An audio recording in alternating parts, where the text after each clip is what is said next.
యోబు గ్రంథము 8వ అధ్యాయము 5వ వచనం నుంచి 8వ వచనం వరకు ఉన్న లేఖనాన్ని మనందరం కూడా కలిపి చదువుకుందాము. పేజ్ సంఖ్య 425 నుండి 426 పాత నిబంధనలో. నీవు జాగ్రత్తగా దేవుని వెదకిన ఎడల సర్వశక్తుడకు దేవుని బతిమాలు కొన్న ఎడల నీవు పవిత్రుడవై యథార్థవంతుడవైన ఎడల నిశ్చయముగా ఆయన నీ యందు శ్రద్ధ నిలిపి నీ నీతికి తగినట్టుగా నీ నివాస స్థలమును వర్ధిల్ల చేయును. అప్పుడు నీ స్థితి మొదట కొద్దిగా నుండినను తుదకు నీవు మహాభివృద్ధి పొందుదు. మనము నిన్నటి వారమే, మనకు ఏమీయో తెలియదు. భూమి మీద మనము దినములు నీడ వలె నున్నవి. అలానే యోహాను సువార్త 14వ అధ్యాయము 2-3 వచనాలు కూడా అందరం కలిపి చదువుకున్నాం. పేజ్ సంఖ్య 95 క్రొత్త నిబంధనలు.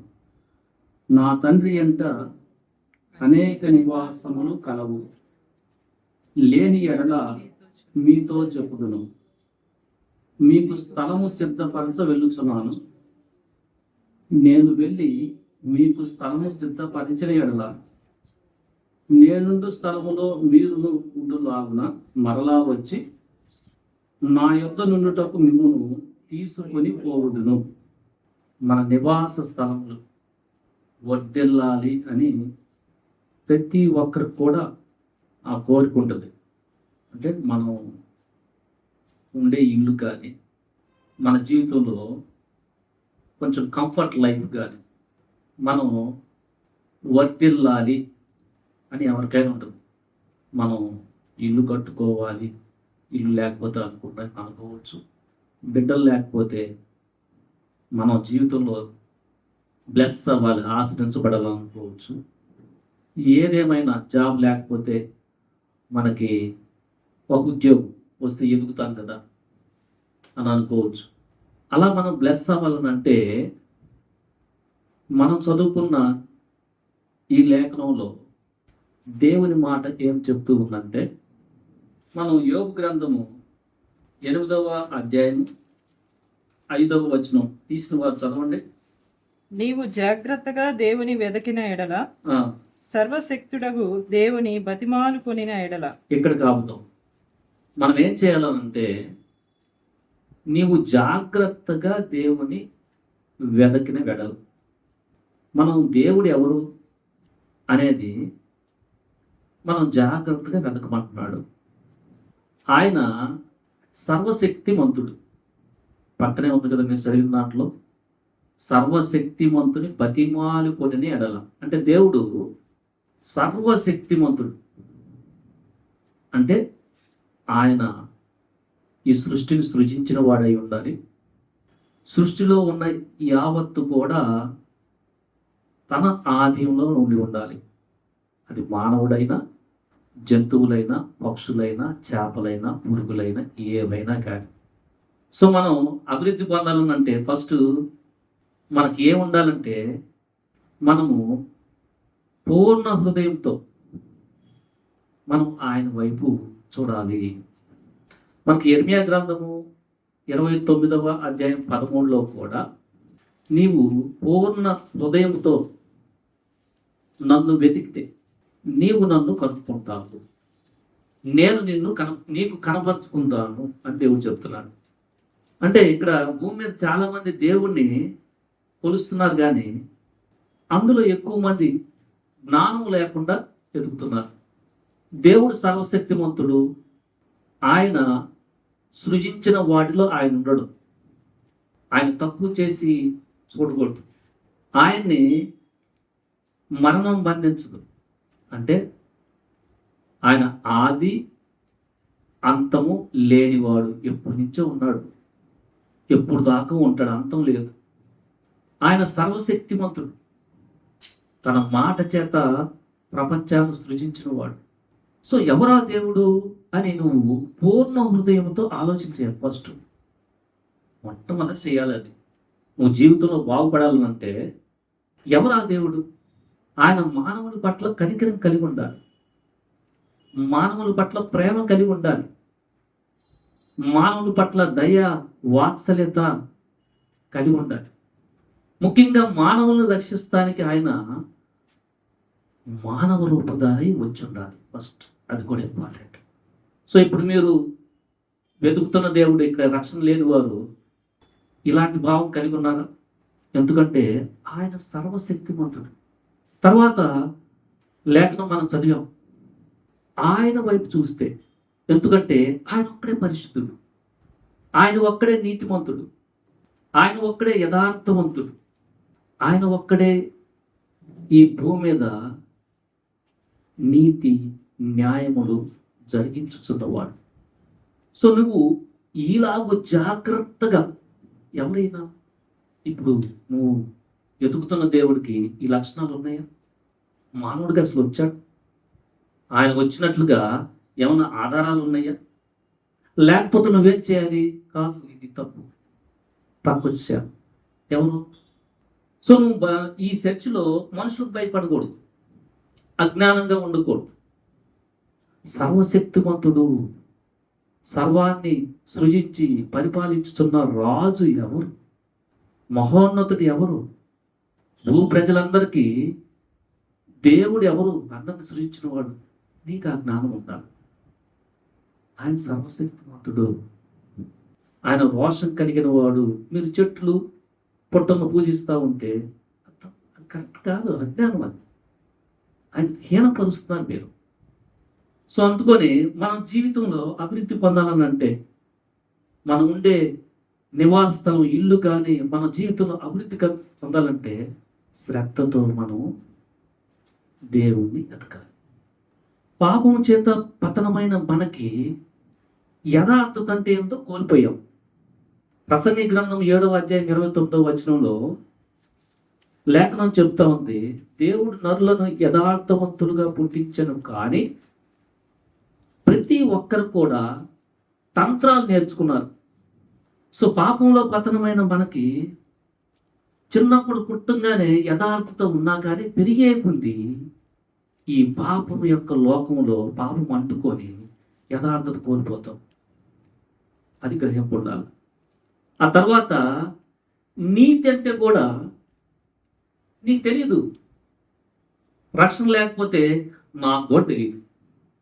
మనము మనకన్ను అనుకున్నదే నీతి అనుకొని దేవుని యొక్క నీతిని మనం వెతకకుండా మనం కొన్నిసార్లు సనుక్కుంటాము, తిడతాము, పడతాము. కొన్నిసార్లు వాడు దొంగతనం చేస్తే మనం కూడా దొంగతనం చేసి వచ్చేస్తాము. వాడు ఒక మాట అంటే మనం రెండేసి వస్తాము. మనకి ఇది మామూలు. సో నువ్వు జీవితంలో అభివృద్ధి పొందాలనంటే నువ్వేం చేయాలి అంటే, ఎలా నేను ఆ దేవుణ్ణి తెలుసుకునేది అనే గ్రహింపు నీకుంటే అప్పుడు నీ జీవితంలో అభివృద్ధిలోకి వస్తావు. లేకపోతే నువ్వేం చేస్తావంటే అక్రమం చేసి నేను అభివృద్ధి పొందాలి, అబద్ధాలు చెప్పి నేను అభివృద్ధి పొందాలి అని ధన మోసంలో పడిపోయే అవకాశం ఉంది.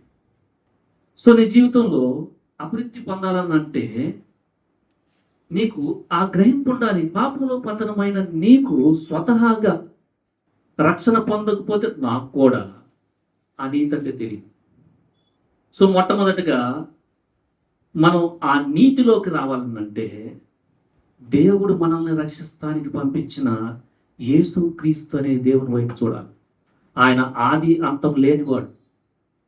ఆయన మరణించి సమాధి చేయబడి 3వ దినాన్ని తిరిగి లేచినవాడు. ఆయన ఈ భూమి మీదకి రాకమునుపు మహత్తు కలిగిన మాట చేత ప్రపంచాన్ని, అందులో ఉన్న ప్రతి ప్రాణిని సృష్టించినవాడు. ఆయన మనకి రక్షణ ఇస్తానికి పాపంలో పతనమైన చెడిపోయిన మన హృదయాన్ని, యథార్థత నీతి లేని మన హృదయాన్ని బాగు చేస్తానికి శిలువలో ఆయన పరిశుద్ధమైన రక్తాన్ని కార్చాడు. ఆయన దేవుడు కాబట్టి నీ పాపాల నిమిత్తం చనిపోయి ఆయన నీ పాపాన్ని ఆయన మీద వేసుకొని మన నుంచి తిరిగి లేచాడు. సో నీ జీవితంలో నీతి వైపు యథార్థత వైపు నీ హృదయం తిరగాలనంటే నీ సొంత ప్రయత్నాలతో అవదు. ప్రభు నేను పాపిని అని నీవు చేసిన పాపాన్ని ప్రభు చూపిస్తూ ఉంటే, రాబిడ్డ నా దగ్గరికి రా, ఈ లోకము దీని యొక్క మాయలన్నీ నశించిపోతూ ఉన్నాయి. లోకంలో చిక్కుని నశించిపోవాక నన్ను చూడు, ముందుకెళ్తావు, నీవు చేసే పని అంతా కూడా ఆయన దీవిస్తాడు. ఇది భూమి మీద ఒక మనిషి ఆశీర్వదించబడే విధానం. అంతేగాని ఈ లోకంలో యేసు ప్రభు కాకుండా ఇంకో ఆత్మ తిరుగుతూ ఉంది, సాతాను. వాడేం చెప్తాడంటే, అబద్ధం ఆడరా ధనం సంపాదించు, మోసం చేయరా ధనం సంపాదించు, ఎలా పడితే అట్లా ఉండు, ఇక్కడే లైఫ్, ఇక తర్వాత ఏం లేదు, ఇక్కడితో అయిపోయింది, అనుభవించు అని చెప్తా ఉంటాడు. వాడు మొట్టమొదటి నుంచి అబద్ధికుడు, వానిలో సత్యము లేదు, సాతానులో సత్యమే లేదు, మోసం చేస్తూ ఉంటాడు. మీరు ఆ మోసాన్ని నుంచి బయటపడాలంటే యేసు ప్రభువు చెప్పారు, నేనే సత్యాన్ని, నేనే మీకు జీవాన్ని ఇచ్చేది, నేనే దేవుని దగ్గరికి వెళ్ళే మార్గాన్ని అని ఆయన చెప్పారు. సో మనం అలాగున క్రీస్తు యేసునందు విశ్వాసం నుంచి పవిత్రంగా యథార్థంగా మనం చేస్తున్న పనిలో ముందుకెళ్తూ సోమలు కాకుండా ముందుకెళ్తూ ఉంటే మనం చేసినంతా కూడా ఆయన దీవిస్తాడు. లేదనుకో, నువ్వు చాలా కన్ఫ్యూజ్ అవుతూ ఉంటావు, నువ్వు టెంపరీగా బాగుపడుతున్నానులే అనుకుంటావు, సడన్గా వచ్చి ఒక మాయలో చిక్కుంటావు. కొన్నిసార్లు పోలీసులు పట్టుకోవచ్చు, కొన్నిసార్లు నువ్వు చేసిన దానికి నువ్వే బాధపడుతూ ఆత్మహత్య చేసుకునే స్థితిలోకి ఆ సాతాను తీసుకెళ్తాడు. సో ఈరోజు నువ్వు ఇంకా రక్షణ పొందకపోతే, నీ కుటుంబంలో నీ జీవితంలో నిజమైన బ్లెస్సింగ్ ఆశీర్వాదాన్ని చూడాలనంటే, నీకుండేది ప్రతిదీ కూడా వర్ధిల్లాలనంటే నువ్వు క్రీస్తు వైపు చూడు. క్రీస్తు యేసులో నీకు రక్షణ. అయితే మనం చదువుకున్న మాటలో 8వ అధ్యాయం తర్వాత చదివితే 7వ వచనం చదువుతాం. అప్పుడు నీ స్థితి మొదట కొద్దిగా ఉన్నాను, తుదకు నీవు మహాభివృద్ధి పొందుతావు. అలాగాని మీరు లైఫ్ స్టార్ట్ చేశారంటే దేవుడు మిమ్మల్ని కొంచెం కొంచెం కొంచెం కొంచెం అసలు చేసిందల్లా కూడా అలా బ్లెస్ అయిపోతూ ఉంటాం. మొదట కొద్దిగా ఉండొచ్చు, తుదకు అంటే చివరికి మీరు మహాభివృద్ధి పొందుతారు. ఆ తర్వాత 8వ వచనం చదివాము. మనం నిన్నటి వారమే, మనకేమీ తెలియదు, భూమి మీద మన దినములు నీడవలే ఉన్నాయి. ఇది ఇంకో సత్యం. మనం ఈరోజు బతుకుతున్నామనంటే మనం రేపు ఉంటామని తెలియదు. కానీ నువ్వు రక్షించబడితే ఆయన యొక్క చిత్తము లేకుండా ఈ భూమి నుంచి వెళ్ళవు. నీకు ఆ భరోసా ఉంది. కాకపోతే మనం నిన్నటి వారమే. సో యేసుక్రీస్తులో రక్షణ పొందిన నీవు ఏం చేయాలనంటే, యేసుప్రభువు చెప్పారు యోహాను సువార్తలో, నేను మీ కొరకు సిలువలో ప్రాణం పెట్టి చనిపోయి తిరిగి లేచిన తర్వాత నా తండ్రి దగ్గరికి వెళ్తున్నాను. నా తండ్రి దగ్గర అనేక నివాస స్థలములు ఉన్నాయి. యేసుప్రభువు చెప్తున్నారు, నా తండ్రి దగ్గర అనేక చాలా మీరుంటానికి నివాస స్థలములు ఉన్నాయి. నేను వెళ్ళి నన్ను నమ్ముకున్న మీకు స్థలము సిద్ధపరిచి అక్కడ మీరుంటానికి సిద్ధపరిచి అరేంజ్ చేసుకొని మళ్ళా నేను వస్తున్నాను. నేనుండే స్థలములో మీరు కూడా ఉండినట్లుగా చేస్తాం. ఇది ఎంత బ్యూటిఫుల్ అంటే, ప్రభువు నమ్ముకున్న తర్వాత ఇక నీ లైఫ్లో ఇక్కడ వర్ధిల్లుతావు. మనం నిన్నటి వారమే భూమి మీద 80 సంవత్సరాలు లేక 90 సంవత్సరాలు లేక 100 సంవత్సరాలు లేక 120 జీవించిన తర్వాత అయినా ఈ యొక్క కృషించిపోయే బలహీనమైన శరీరాన్ని వదిలిపెట్టాల్సిన లేదు. అయితే అంతటా అయిపోవాల. యేసు ప్రభువు చెప్తున్నారు, నా తండ్రి యొద్ద చాలా ఉన్నాయి మ్యాన్షన్స్, అనేక స్థలాలు ఉన్నాయి. నేను చనిపోయి పునరుద్ధరణై తిరిగి లేచిన తర్వాత మహిమా శరీరంతో నా తండ్రి దగ్గరికి వెళ్ళిపోతాను. ఆయన శిష్యులు చూస్తుండగా పరలోకానికి వెళ్ళిపోయారు.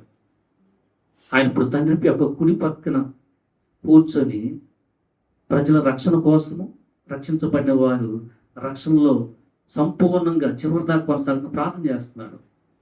మళ్ళా వస్తానన్నాడు, స్థలం సిద్ధపరుస్తూ ఉన్నాడు రక్షించబడిన మీకు నాకు. మళ్ళా వచ్చి ఆయన ఉండే చోట మనము యుగ సంతోషంగా సమాధానంగా, ఇక మరణం లేదు, ఇక చీకిపోయే శరీరం లేదు, నూతన శరీరాన్ని మనకి ఇచ్చి మన సమాధిలో కూర్చబడిన ఆయన సర్వశక్తిమంతుడు. ఇందాక మనం చూసాం. ఎందుకంటే ఆయన 3 దినాలు సమాధిలో ఉండి పైకి వచ్చాడు. మనల్ని కూడా ఆయన వచ్చినప్పుడు మనకి మహిమా శరీరాలు ఇచ్చి తన నివాసంలో మన ఫాదర్ అయ్యాడు. యేసుక్రీస్తులో దేవుడు మనకు తండ్రి అయిపోయాడు. యేసు ప్రభు మన జ్యేష్ఠ సహోదరుడు అయిపోయాడు. ఆయన చోట యుగాలు హ్యాపీ. అంటే ఇక్కడ మనం కష్టం లేకుండా మనం చేసేదంతా మనం బ్లెస్ అవుతూ జీవిస్తూ ఉంటాం.